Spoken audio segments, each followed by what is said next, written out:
Good morning guys. Ayan. Ah, late breakfast na to. Kasi 11. Dapat tanghalian na. So, ayun, dahil ganun tayo mag-almusal, no. Ito ang ating almusal. Meron ako nilagang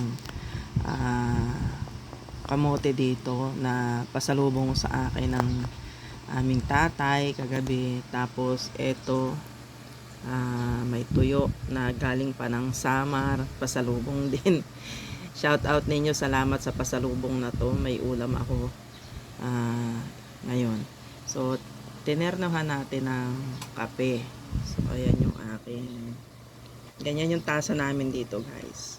Ayan, kape na may tuyo at saka kamote. Ayan.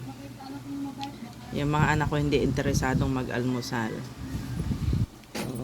Dahil mainit na anuhan silang kumain, walang ganang kumain ako dahil nagki-crave ako ng kamote, nagugutom na ako at saka maglalaba kasi ako kaya kailangan ko na kumain.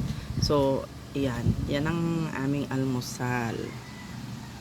Ayan.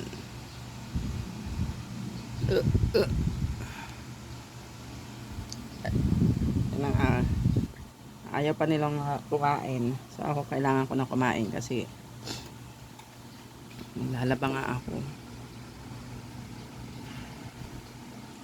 Ayan. Pagkain probinsya yan. Tara, kain tayo.